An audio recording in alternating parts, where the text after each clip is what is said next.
Chiquinha, Chiquinha, Go check out the room. Chiquinha.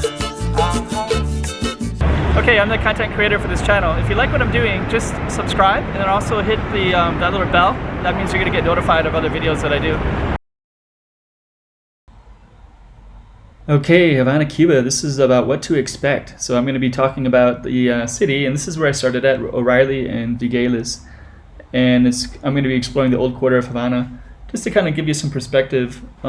This is the place where most of the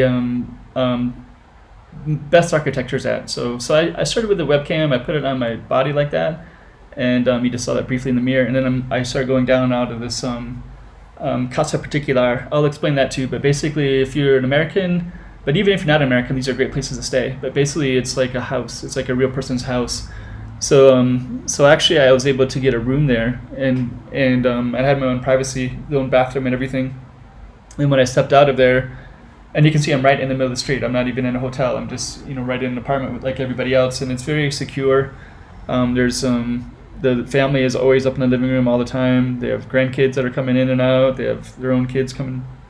There's other guests that were there that I saw. So but it's somebody's house. And then when you open up those windows, you can look into these other houses. Basically, there was a African Cuban woman that was directly across from me. So every time I looked out the window, it's like, oh, hey, oh, you again. Sorry, because she was always like kind of not dressed with much and always like doing laundry and things like that. But so anyways, I was like right in the thick of it, basically. And I would actually look down that balcony. You can see all the balconies up on the left and right. So I would look down my balcony and I could see other people on their other balconies too. So when you're up there up on the second floor like that, which I was in that Casa Particular, you can see like another element of life, It's kind of funny. And when you're on the street, it's like right out there. Everything is right there all the time. So I'd recommend this neighborhood. It's immense. I explored quite a bit of it. And right here's an hour of footage of it, and I just touched the surface of it. I mean, I could have just combed all the streets up and down and left and right, and I don't know if I would have caught all of them. And okay, right here to the left is the Agua. It's like I don't know. There's all these little bubbles, water and jamon. I think it's ham or something like that. But I think they basically they can get water and food. I don't understand the system entirely, but basically they stand in line, and I think they get it for free. I think all they have to do is stand in line, and later I stood in another line because I was trying to get internet. So you have to stand in this one line for that, and I think it's free for the Cubans, but for us they charge us $1 an hour. But it's the only way to get Wi-Fi. So you have to get that card, and then you can go to where there's Wi-Fi, and then you have to go through there so that you can get Wi-Fi in the parks, but you have to have the card first. So I stood in one of those places for like about 40 minutes, and but there's basically, and it's kind of funny, as soon as I stood up in that line, went to that line, I was just waiting, and then somebody else came behind me and said, like, are you the last one? And I was like, yeah. I was like, okay. And then because I remember watching a documentary about that, where when people stand in line, they see who's in front of them, and then they might kind of like mix it up a little bit, like talk to somebody else in line or do whatever, but then they have to stay in that line behind the other person when they're actually getting served. So it's really important to know that. And so later I went back to get internet again, so I did the same thing. I went to that same thing and I said, are you in line? And are you last in line? And they said, yeah. So I jumped last in line and waited there for like 30 minutes. It's kind of funny. This is a park. I walked by this park quite a bit. Also, what else did I want to say? Also, for Americans, you can actually travel to Cuba. It was actually quite easy. Basically, you just have to fill out this thing that says you're supporting the Cuban people. So you have to do this thing called an affidavit. And once you do it, they didn't really check it or ask for it. They asked for it when I checked in at the airline company, then that was it. They didn't ask for it anywhere else. So I guess that was just needed by the American side of things. And basically what that visa means is that like I can't do anything that's government sponsored, meaning I can't stay at a government sponsored hotel. And I try to explain what I found out in Cuba, but basically private enterprise is by the people, so they're basically start up all kinds of different stuff. But if you go to an official place like a tour company, I guess probably I didn't do any. But if you did, I think that would be run by the state because you wouldn't have like a private enterprise, right, to do that unless it was an individual that did that. So basically you can you can get that visa, and then you basically what I just did is I just ate and listened to music, and I would buy like tourist things, and you can take like a taxi, like these old cars. You'll see them in the streets later probably, and those all support for the people. You're basically doing things. You could also go to like a cigar shop. I don't smoke cigars, and I didn't actually do that, but there was a lot of people who were asking if I wanted to. I think I'll talk about that later too. Along this wall right here, there's a bunch of these guys that were always hanging out here. This street right here is called, I think it's called Obispo, which is a main pedestrian street in the old quarter. And I walked a lot of different sides of this whole old quarter, and then later I realized that this is probably the best street because there's more live music in the evening and in the daytime. No cars are going through either, so I kind of like that as well. Things are pretty clean actually. Now that I'm looking at it right now, there's actually people that are hired to do all kinds of stuff. So actually, I'm also traveling to some other places in Latin America, and I was thinking one unique thing about Cuba is that everybody is basically employed, and everybody has, I guess, a free house and free food. I guess. I mean, I just stand in line. They stand in line and get it. I think, if my understanding. But there's a lot of what do you call it? Like they're opportunistic.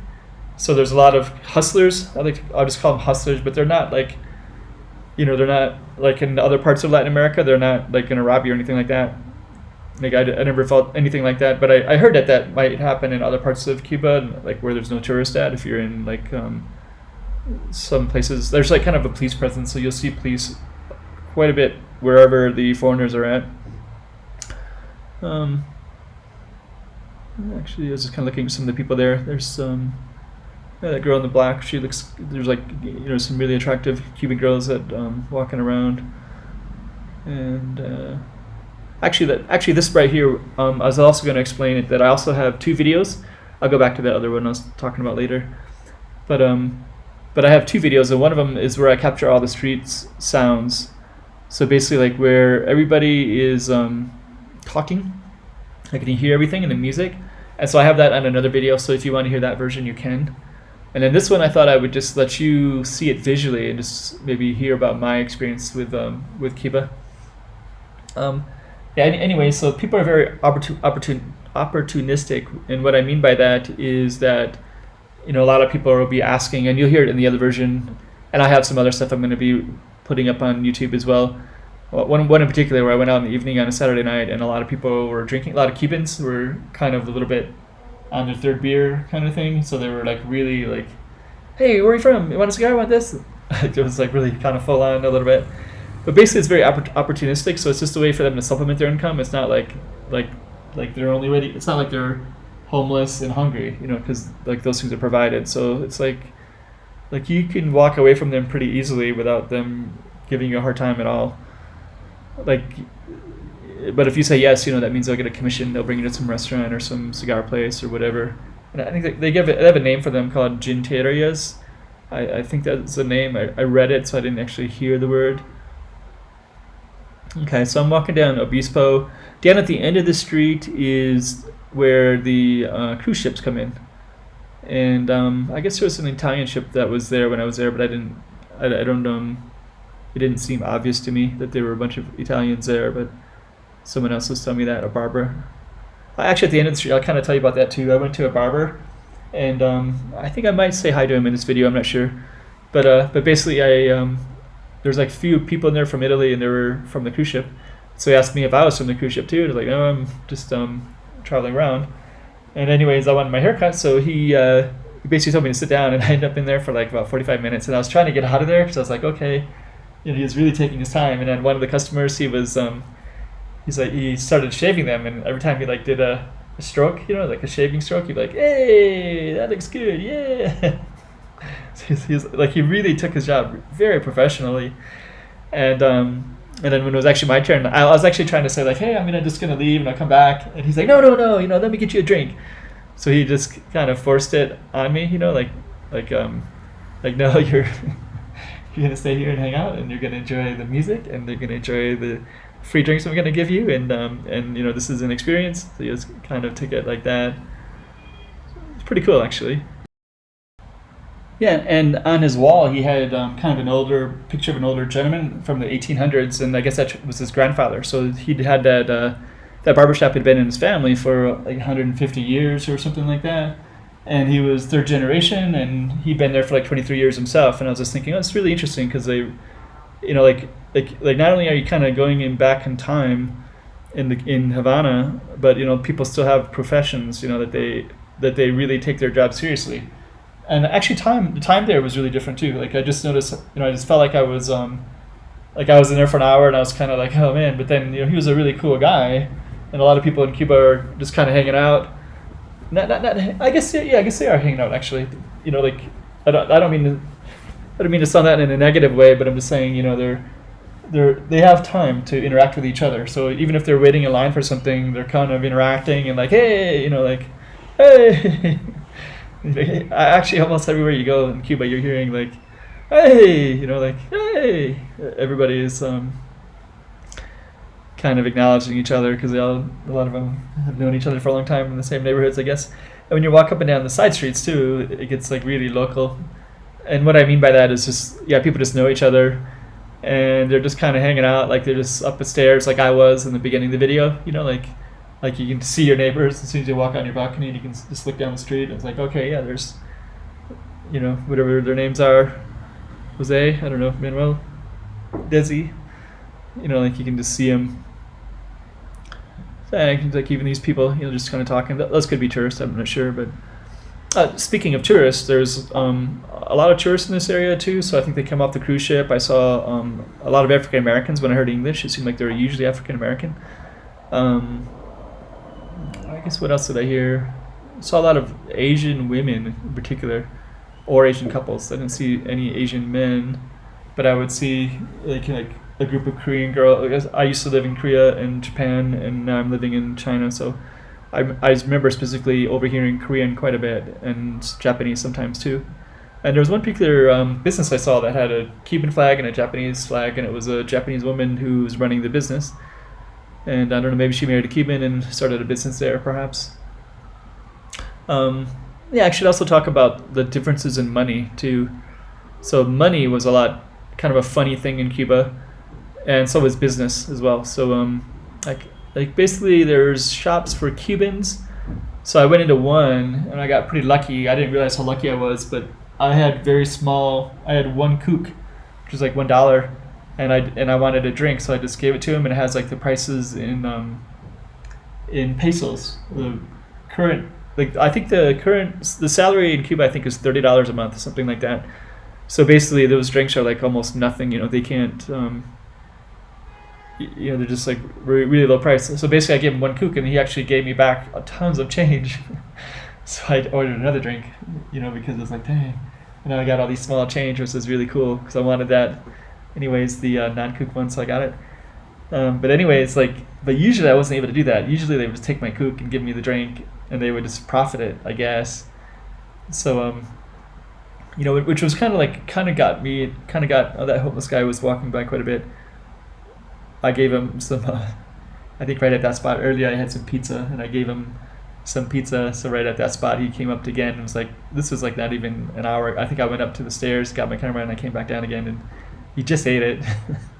And he's like, give me some food. There are some guys that are hanging out doing that, actually, a little bit opportunistic. I think it's because I saw their pizza and Western foreign food pizza, and it was quite a bit different.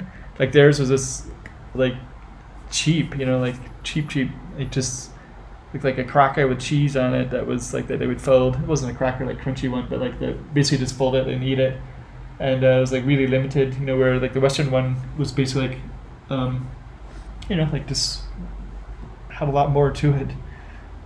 But it also would charge you, $3, $4, $5, where their pizza was probably like, I don't know, 10 cents or 20 cents or something like that. So the money actually was kind of frustrating in some ways because it's like 100% understandable that they should be getting paid, that they should be paying very, very little. But then what happened because of that is, if I want to listen to music, for example, I'm with only foreigners. Like pretty much everything I did, I'm just with only foreigners, restaurants, Cuban music, It's this hotel bar, hotel restaurant. It's all Cuban. It's all sorry. It's all foreigners. Like and the Cubans are kind of hanging around out front. Like they're just listening to the music. Just kind of, but they can't go in. They don't have that money.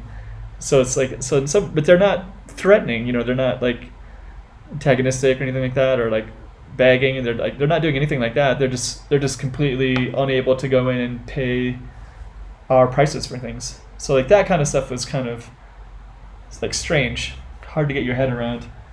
Like that basically they can't enjoy, but they do enjoy it in other ways. So almost everywhere I went in Havana, especially when it hit around evening time, there were people drinking beer everywhere. There's beer cans and bottles of beer everywhere. So I don't know. Do they just get that for free by the government? I don't know. Like I don't really understand that very well at all. But anyways, but people would drink in the Malacon. That one song, The River. I got some video footage of that, not in this one, but in another one. But people are also just drinking, hanging out there, socializing there. So they kind of have like the whole city is kind of like a big bar in a way. We're just hanging out, and I noticed that as soon as it hit the evening, it's like okay, a lot of the gentarias, the kind of hustlers are gonna be, you're gonna have like 2-3 beers in them, so they're gonna be like, hey, like, where are you from? And it's never malicious or anything like that, but but if you're sober and somebody else is drinking, it's kind of like, yeah, okay, like. But if I drank a few beers, it maybe be different, probably. But then I think they're also maybe trying to get a little. They seem to be trying to get commission off of you, So they're usually saying hi and seeing if you want to go to a restaurant or buy a cigar or something like that. So it's not like they're they have a little bit of a motive there too. I don't know if it's good or bad, but I just found it kind of like you're so immersed in the culture, because like when you walk in these streets, it's like full on 100% Cuba, like just full on, and the gentarias and just the sights and the sounds and the music. So you're like in the thick of it, like really, really in the thick of it. So but the fact that you can't be equals to it, that somehow you're like some guy. And I was trying to put this in perspective. I was trying to explain this to a friend of mine. But let's say that in America our hamburgers are $5. So whenever they're always like $5. But then let's say that like Japanese people, for example, their hamburgers are $50, and everybody just knows that this is just the way it is. So every time a Japanese person is walking down the street, that they're going to go into that same McDonald's that I'm going to go into. They're going to be paying $50 for their hamburger. So then it kind of gets in your head, right? It's like, okay, well, if they're with their family and they're going to get 4 or 5 hamburgers or whatever, they're probably going to have like $500, $600, $700 on them, probably, right? Like they could have that in their pockets, like at any given time. So of course you're going to be thinking like, oh, I wonder if I could sell like a cigar to them, because I know that they have $600, $700. Like maybe I'll sell them a cigar for like $20 or $30. You know what I mean? Like, because that's the price difference is. So and you start thinking like that. Okay, yeah. So like that's what I am. Like I'm that guy walking around would buy a cigar for like $20 or $30 or a hamburger for $50. You know what I mean? Like that's just the way that it is. Like all foreigners have to have that kook system. And when I tried to use the other, like that one time I was able to get that drink, but usually they just took my kook. Like, okay, my kook is $1. Like, okay, thanks a lot. And then like you're on your way. Like there's no way to really get into the other currency system, basically. And I think one time I tried to take a local bus, and they basically told me that like, no, you have to go to the bank and get change. But it's like, oh no, you're a foreigner, so you can't get the peso change. Sorry. You know what I mean? So it's like kind of funny like that.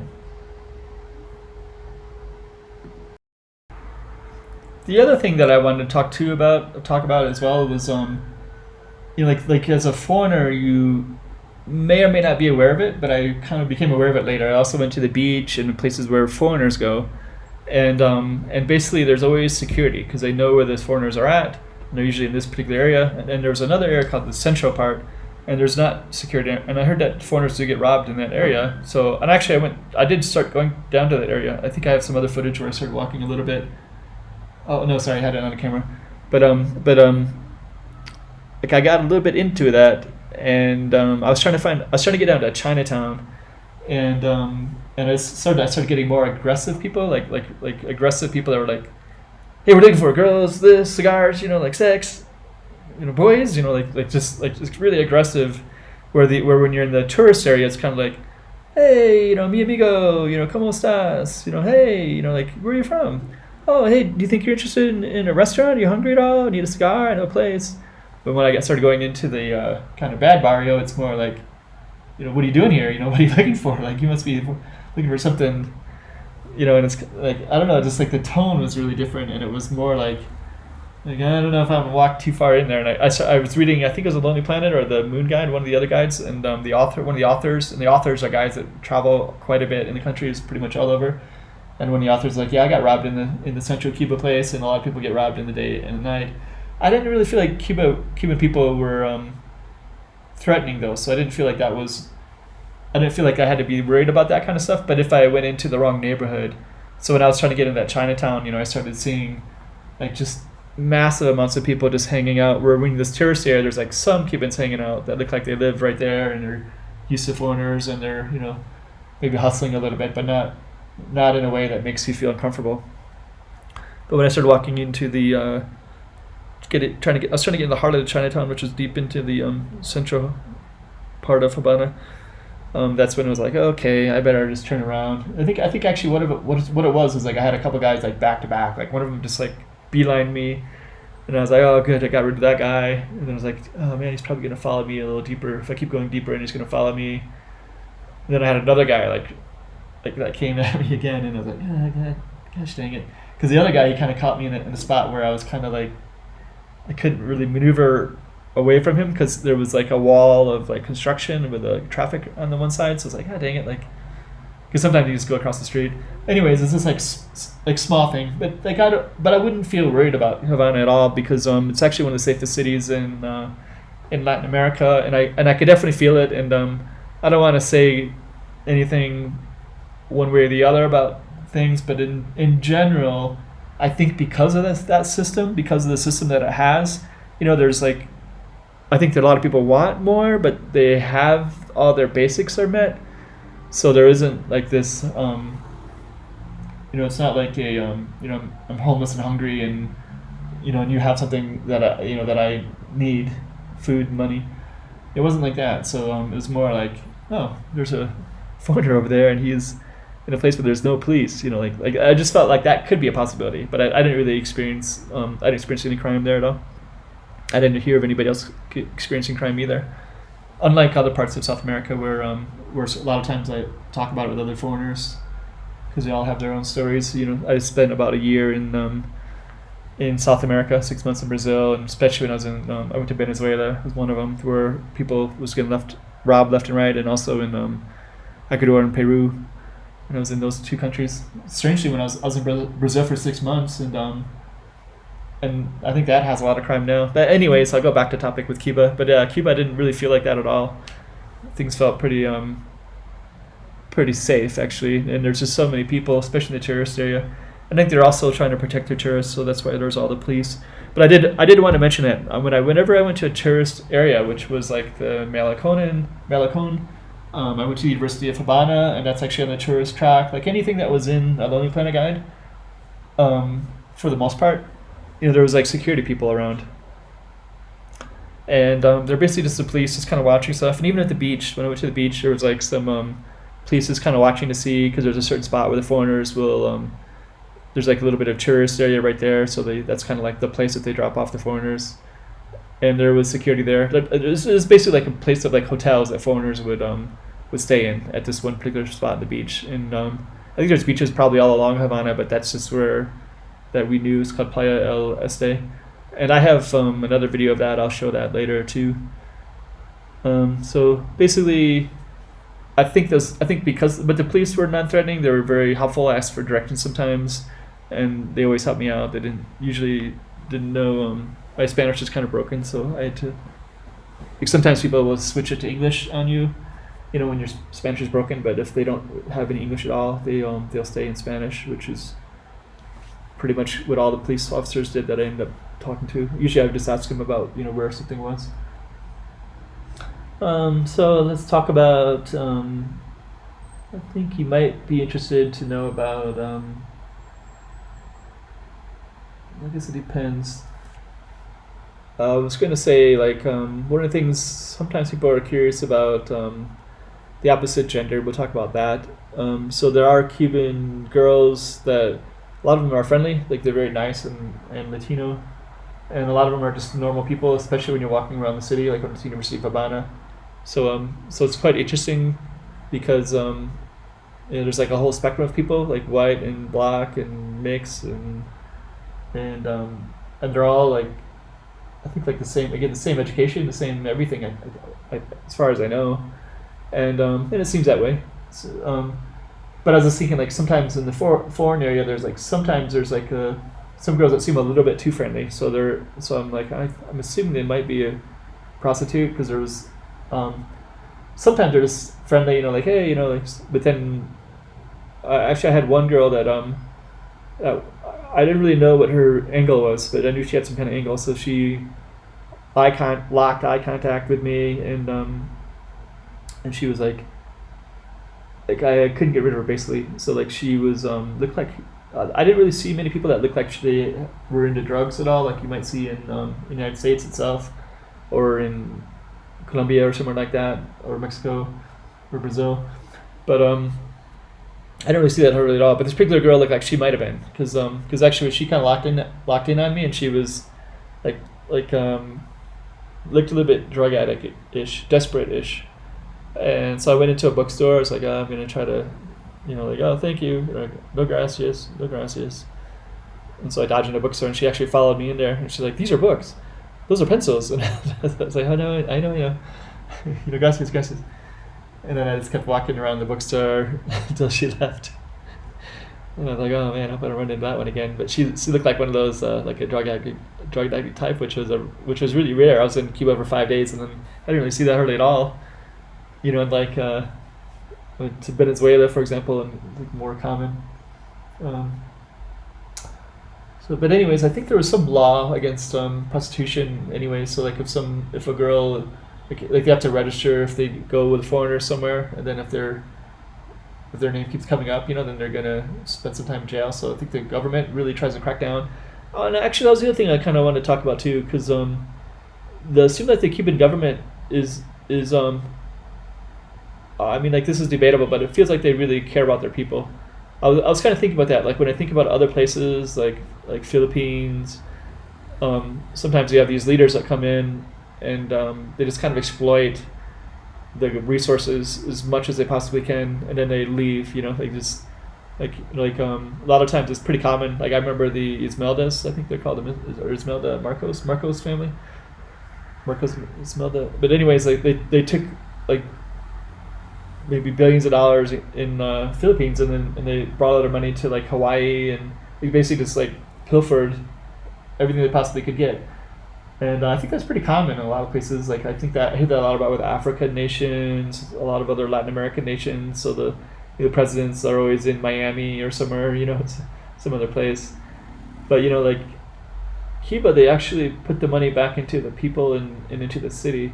I mean, the city is kind of run down, and it's an embargo, so there's like a lot of foreign influence to make sure that that it's not as part of the world community, which is another issue all in itself. But I kind of feel like there's some kind of caring being done by the government to make sure that people are getting their basic needs. But then on the other hand, I will try to do positive. I will say that very positively, because it's really wonderful to be in a country like Cuba, and you don't really have that stress of like these like drug ravished, like poorly educated, making $2 a day, walking among people who are making thousands of dollars a week or whatever.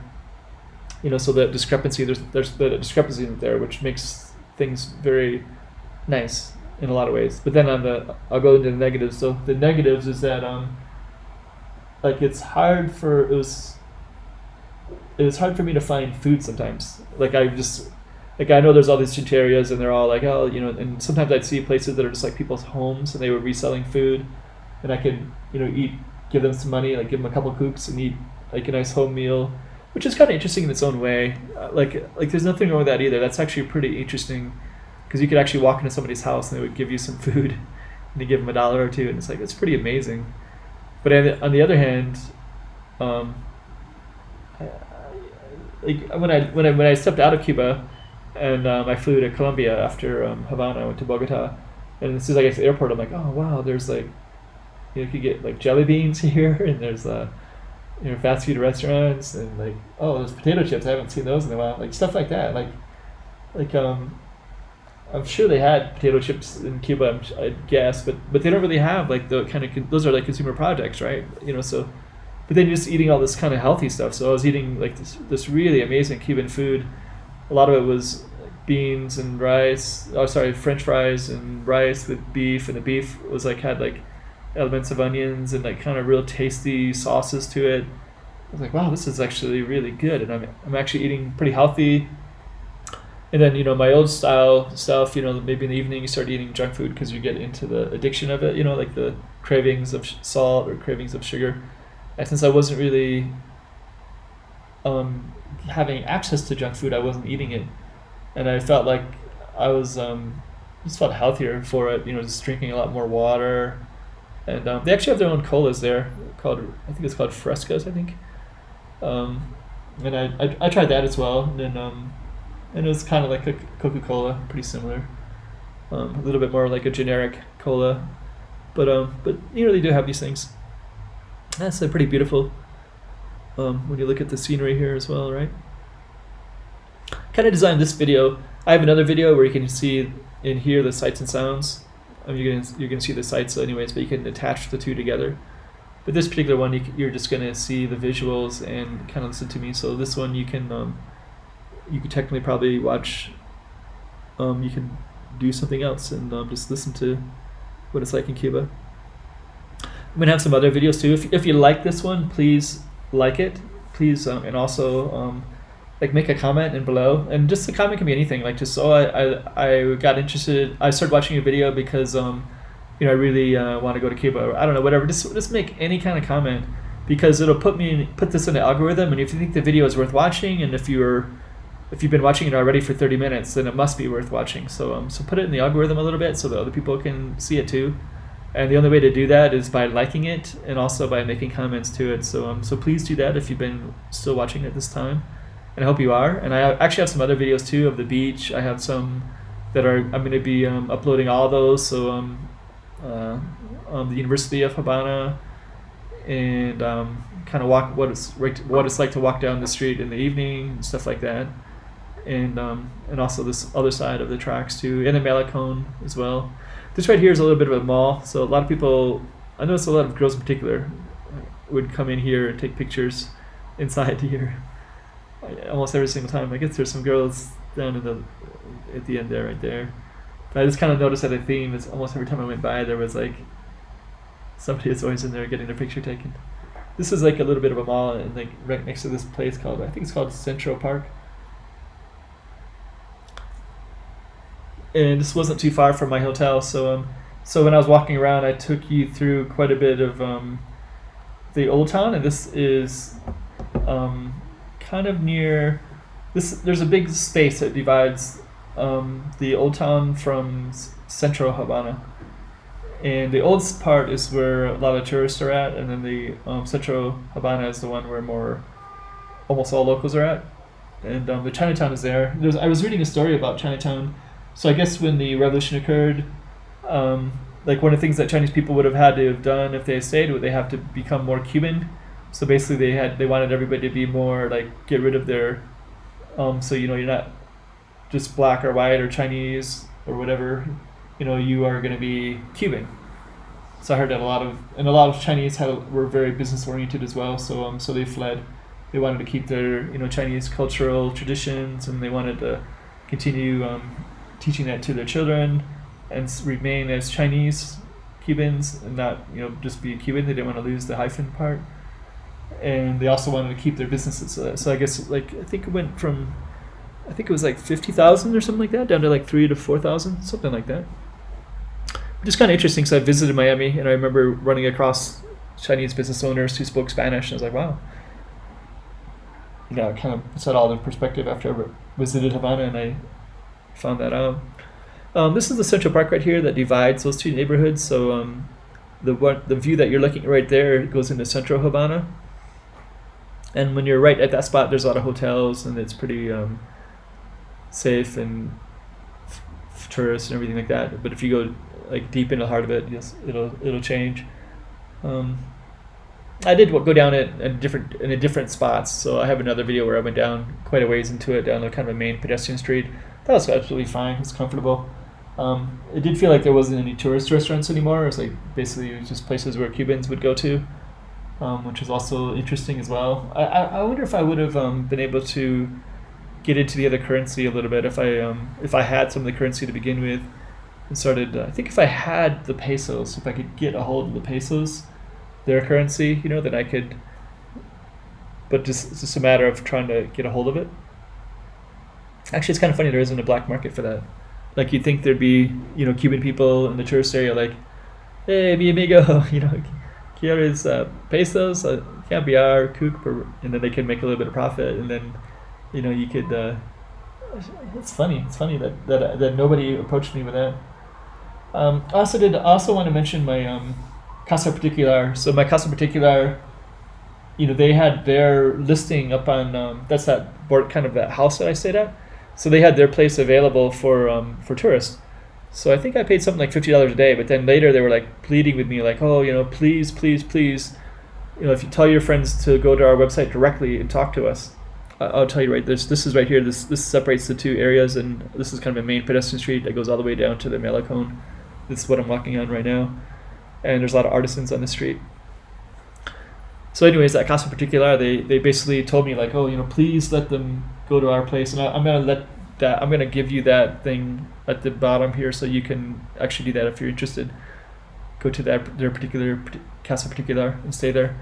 But basically, they were telling me that I think I booked it on Booking.com, and they were saying that they took almost all the money, like they just had very, very little money. And then when I actually got there, they arranged for me to take a taxi. They charged me 30 kook.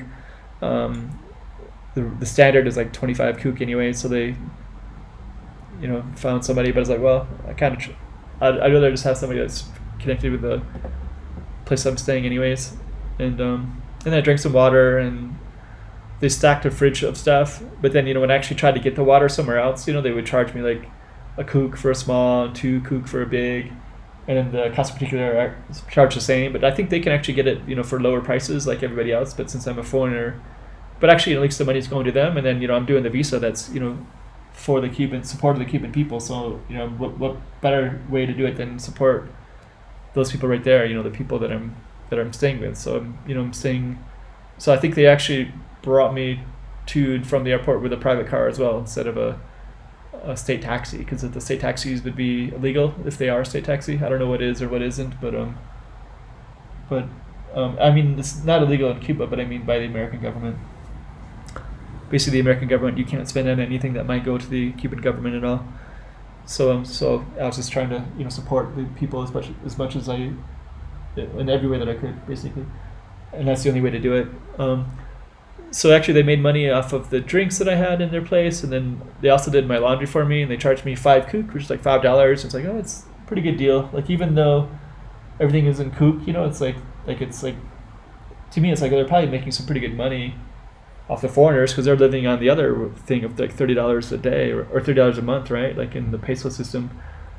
So like that's like double, tripling their income, right? So I don't know. It's kind of hard for me to get my head around the fact that that probably the majority of people are probably making the $30 a month, and other people are making, who knows how much, from doing the business with foreigners like that. And also this artisan stuff too. Like I talked to some of them, and maybe the artwork was like $20 or $30. I was like, okay, that's interesting. So if they sat out there for 1 month and sold one art piece, then that's like the same as if they, like, I don't know, was a teacher, right? But a lot of times I kind of got the impression that they might be sitting there for quite a while to sell something. What else was I going to say about money? But yeah, but basically, anyways, there was like those two system kind of stuff. So I also kind of want to tie it. Like I'm not I wasn't looking for this at all, but I was just thinking, like if somebody was getting involved in the Cuban people in a relationship kind of way, and that definitely wasn't me. I wasn't looking for that at all. But I was just thinking that would be kind of a weird setup, right? Like, cause like you are, like, how would you do that? Like, you would bring them to the foreign places, and then you're paying like all in kooks, but then but if they weren't with you, then theirs would be, well, they wouldn't even be able to go in the place anyways. So it's kind of like kind of a mind trip when it comes to money and like how it works, and just how sometimes I'd go up to a place and like they would charge me $2, but then the local is getting it for like 20 cents. I don't know. It's kind of a weird system, so it's just kind of hard to get your head around.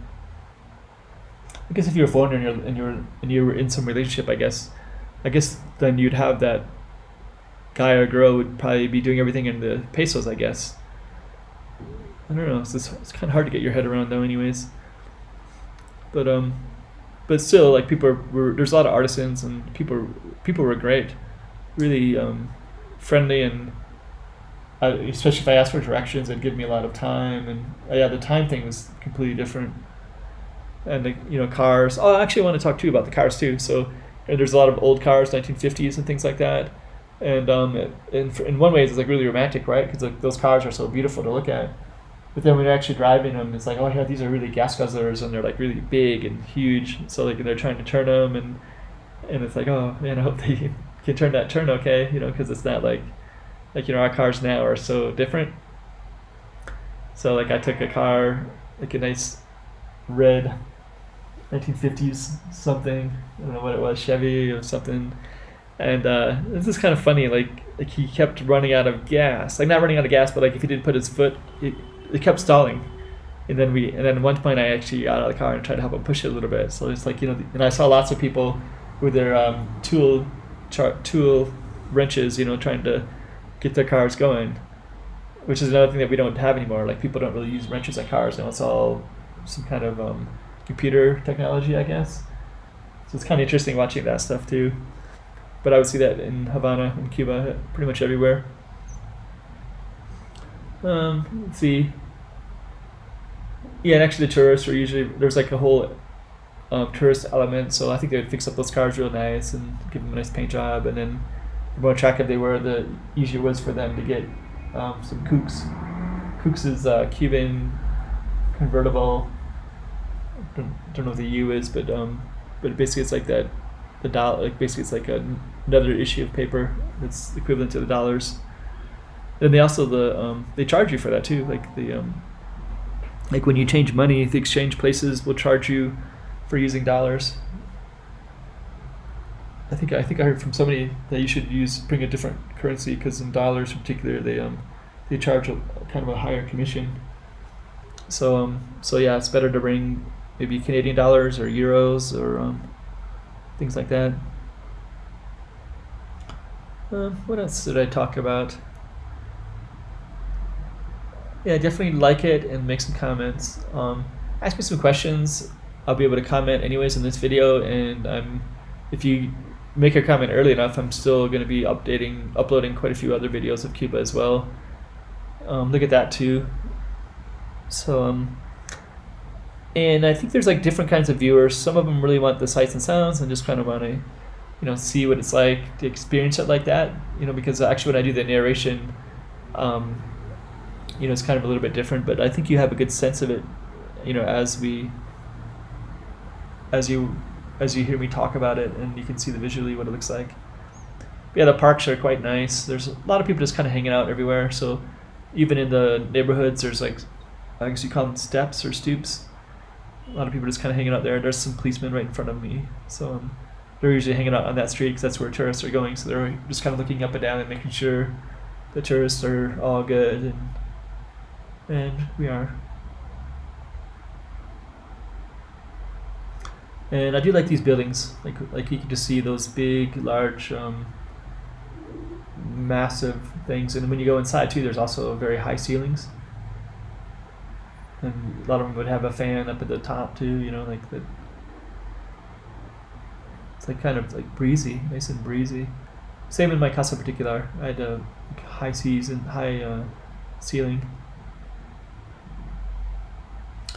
And you might not realize it, but I'm actually coming back to my Casa Particular. So when I first started this video, I walked towards the water direction, and I don't think I didn't go all the way to the water. I could have. I do in some other videos, but I was just sort of walking around in the old quarter, and then I walked back up to the Central Park, and I'm kind of like making a loop and coming back around to my apartment, and I'm going to be ending my video when it comes pretty close to the apartment itself.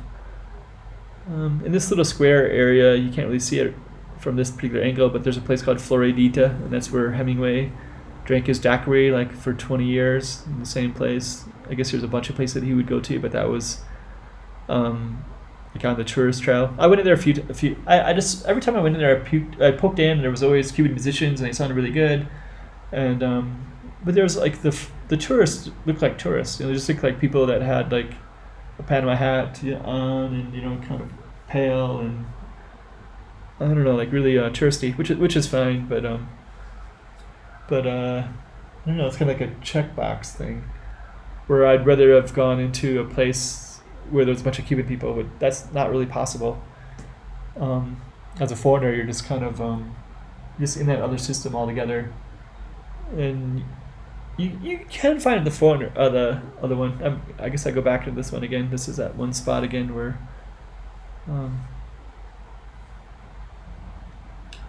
if I remember right, I think my camera might die around this part, so I start checking it, I think. Then the video is going to conclude, or I might get back to the Casa Particular.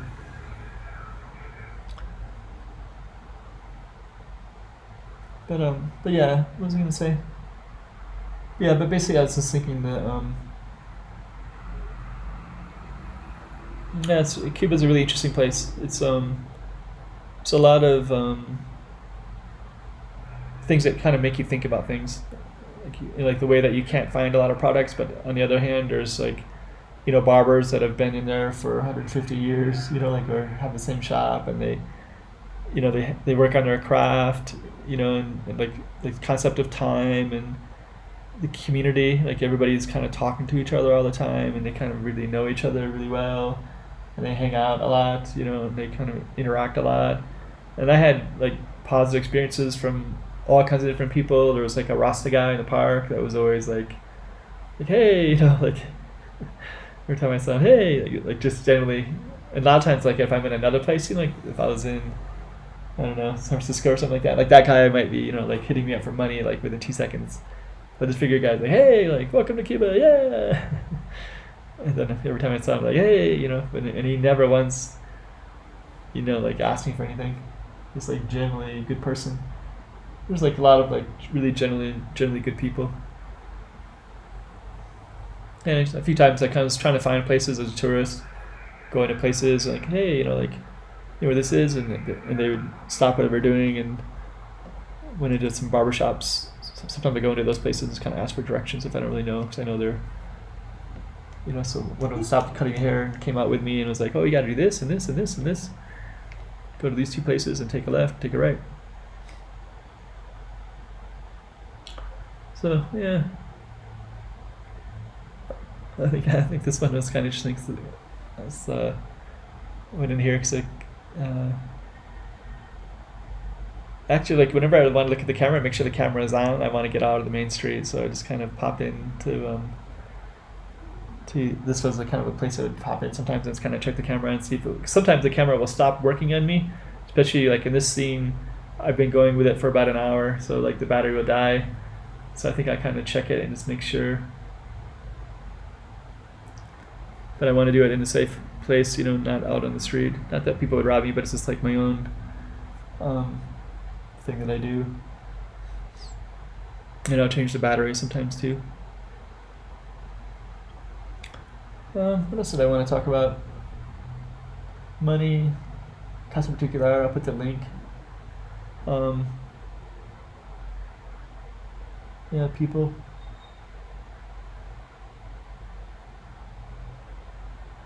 Oh, there's also there are some buses, like tourist buses. One goes to the beach and the other one goes to all the main tourist areas. I don't know where that sits for the American government, so I didn't really want to test it out because I don't know if that's a state-sponsored bus or if that's like a private company, and I kind of assume it must be a state-sponsored, so I don't really know if an American could legally go there or not. I should talk about, for the American perspective, like basically you can't do anything that goes to the government, but otherwise, visiting Cuba is fine. It was actually pretty easy for me to go in and out of Cuba.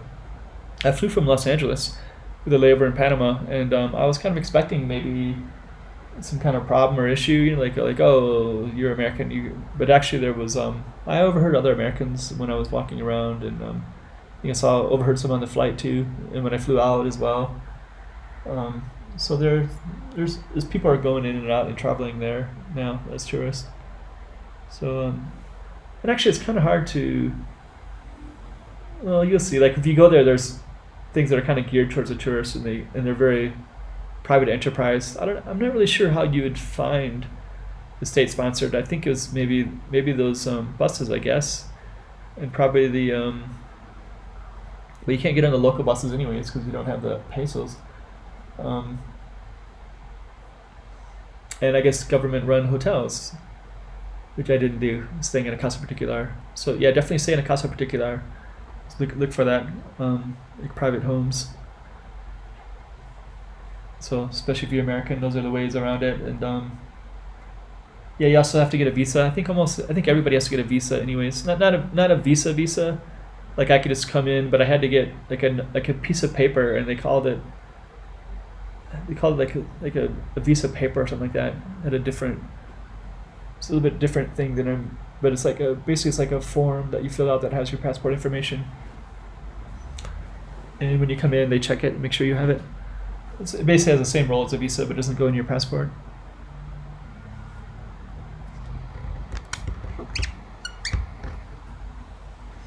Yeah, well, what else? The food was actually that was food and music. There was a lot of music, and if you catch the other videos, the other versions, where I'm not doing my narration, you can overhear the music that's in quite a few of the restaurants. And I kind of made a habit of just going into those places and eating because I kind of enjoyed the music quite a bit. But one of the things the musicians will do is they'll, at a certain point, their set will stop, and then they'll go around, and I'm assuming that this is how they make their money. So you get these really professional musicians that are like very, very talented, and so you should give them a tip. Like just give them I gave one of them I gave him like $1.50, and he was very appreciative, and another one I was trying to give him like 3, but didn't have any change, and I only had a 5, so I ended up giving him 4. He had like $1 kook or whatever. They don't really have change unless other tourists give it to him first.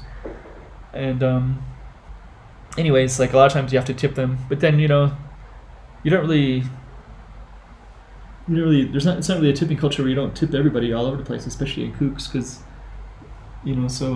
but the musicians you should, but I think they bring some of the best, like some of the very best in the country are in there. Okay, right here, I don't know, this is pretty close to my casa particular. So this right here, this arte, whatever that says on the left, is kind of like my mark. It's that street is called Villegos, I think it's called Villegas. And so I'm going to be concluding this video right on my corner, and I don't know if I take the corner to the right, but that's where there's live music that was always there. To the left, there's doing salsa dancing in this little place called Arte, something like that.